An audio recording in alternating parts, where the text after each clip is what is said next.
In today's video, I will be wrapping up my favorite books that I read in the month of January. So many 5 stars, like the majority of these books are 5 stars. I think there was only one here that was not a full 5 stars, so that is fantastic. Starting out, I want to talk about my #1 favorite book that I read last month, and that is How to Keep House While Drowning by Casey Davis. This book was exactly what I needed when I needed it. That is just the best, when the right book finds you at the right time. If you are struggling and you're having a hard time and maybe dealing with mental health things or different things in your life that are causing you a lot of stress, and you are just finding the day-to-day being challenging for you to get through. And when I'm going through those times, one of the first plates or balls that I let drop is the house, and keeping the house clean and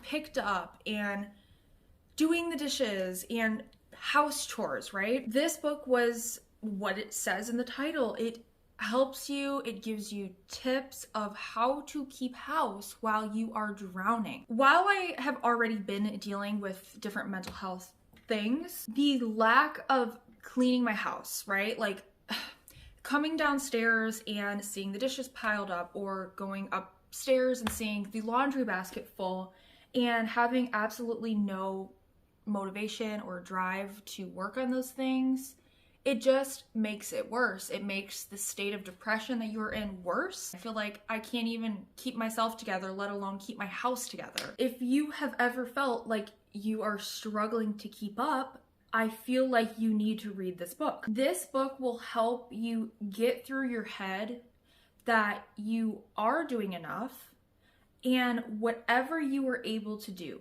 physically or mentally, whatever you are able to get done within a day is amazing, and you are not failing. It really feels so good to have somebody validate that for you, to have somebody let you off the hook for struggling. I really love that one. I rated it 5 stars. It may end up being a favorite book of the year, and I highly, highly recommend it. Let's move on to the next book, which is The ABC Murders by Agatha Christie. Oh my God, I adore this book. I read 2 phenomenal Agatha Christie books in January, and this one was so good, you guys. So far my favorite Agatha Christie I've read is Death on the Nile, but this one was so different from other Agatha Christie books I've read. I feel like it really broke the mold, and it's definitely a standout Poirot book. I love the Poirot series. This series, to me, it has such a like popcorn, like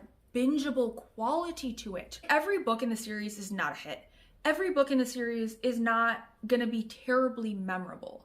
But while I am in it, while I am reading each book, I am having fun, and I love watching the mystery unfold. The biggest thing is I always want to start the new one or the next one immediately after finishing one of them. And oftentimes I do. Oftentimes I have at least one of these Poirot books that I am reading within like my lineup of books that I'm currently in the middle of. I'm always reading at least one Poirot book. It's one of my favorites from her, and it is a rare full 5 star. Not a ton of them have I given 5, but I do have another one that I read last month that I gave 5. January was a fantastic reading month. I read so many incredible books, and the next one I have to talk about is another incredible book, and it has a very long title. Sensitive: The Hidden Power of the Highly Sensitive Person in a Loud, Fast, Too Much World by Jen Granneman and Andre Solo. I loved this book so gosh darn much that I ended up purchasing myself a physical copy immediately after, because I know that I want to reread this book. I know that there's quotes in here I want to go back in and highlight and sticky tab, because this hit me, this spoke to me. If you consider yourself as well to be a sensitive person, I feel like this book will also hit you and also speak to you, because I've seen so much of myself in here, so many of my traits. I constantly will apologize to others and give this caveat, right? Like when I'm explaining something to somebody, I will always like either preface it, or at the end after I've explained it, I'll minimize myself. I'll minimize whatever I said and kind of like devalue whatever I said by giving a caveat of saying, I know I am a sensitive person, so, you know, take everything I just said with a grain of salt. I'm just too sensitive, you know? And this book really, really helped me to see that being sensitive is not something to constantly apologize for.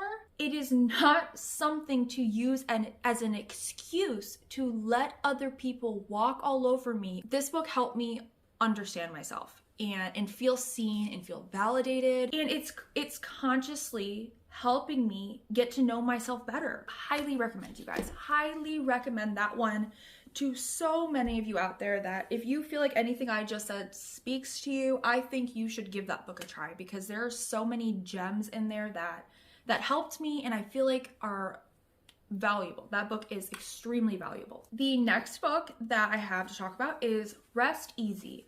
Discover Calm and Abundance Through the Radical Power of Rest by 𝙲𝙾𝙽𝙽. This is another one I really enjoyed. I rated this book 5 stars, and this book was totally a wake-up call. I want to be really productive and I want to create quality things. However, I have a tendency to push myself to the absolute limit and sacrifice rest and downtime. It helped me realize how much I need to incorporate actual rest into my day, into my week, into my month, and not just this faux rest that we think of rest, like scrolling on our phones and Instagram and going mindless, you know? No more. I am making a change in 2024. Okay, let's move on to the next book. The next book to talk about is Peril at End House, the 8th book in the Hercule Poirot series by Agatha Christie, and the other 5-star book that I read from Agatha Christie in January. This book was another phenomenal one. I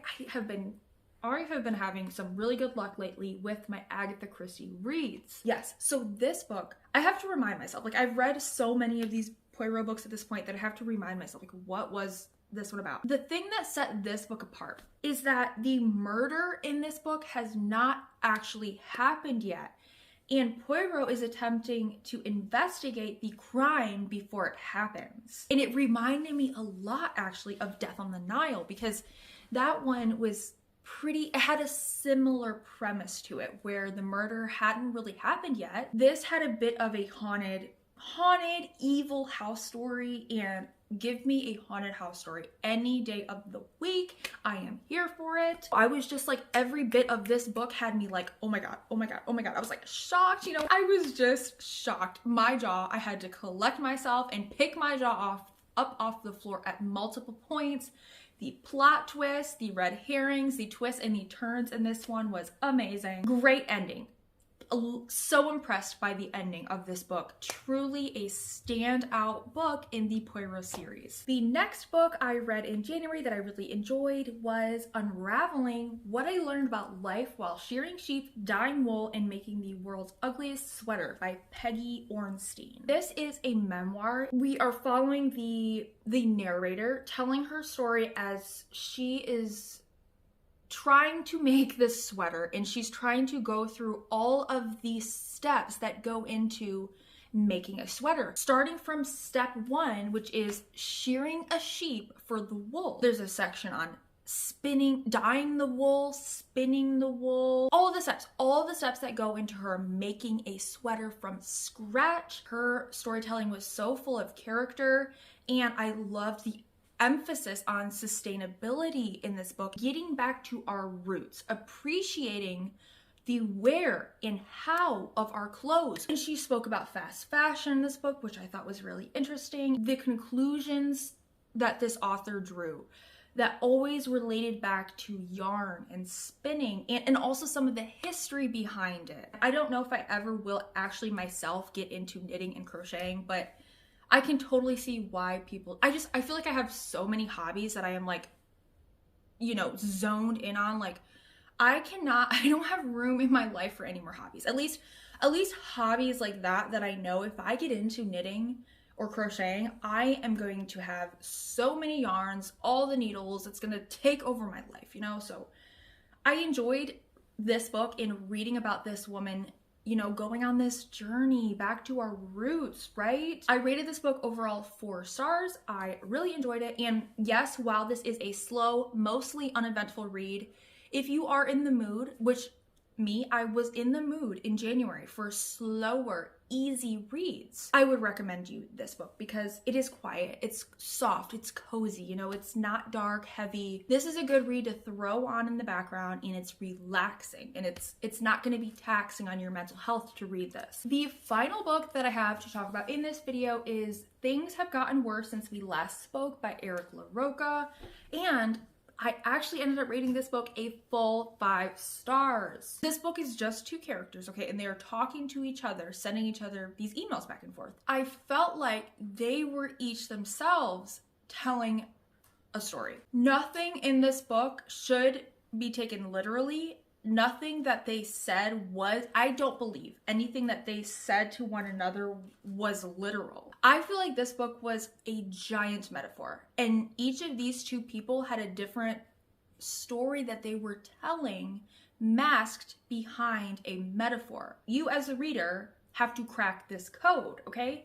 And dismantle this metaphor and figure out what are they actually saying.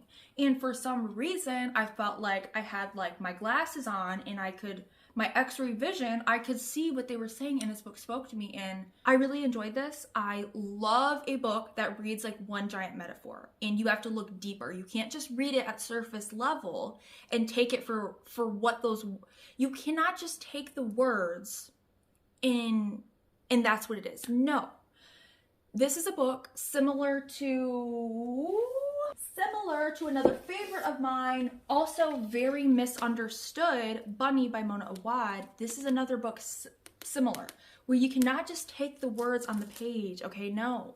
It's not just that. There is a layer you have to peel back, and you have to think for yourself. The author is not telling you what it is, you know, like same for Things Have Gotten Worse Since We Last Spoke. The author does not tell you. You have to think for yourself, peel that layer back, and come to the conclusion. And I get not everybody wants to do that, and a lot of times those books don't make sense to people, and they don't like them for that reason, because they don't make sense. But I could see it, okay? And it meant something different to me. And I really like that because it gets my brain firing on all counts, okay? So yes, that is all of the 1, 2, 3, 4, 5, 6, 7. That is all 7 of my favorite books that I read in January. And I do have a separate video discussing the lower rated books that I read in January.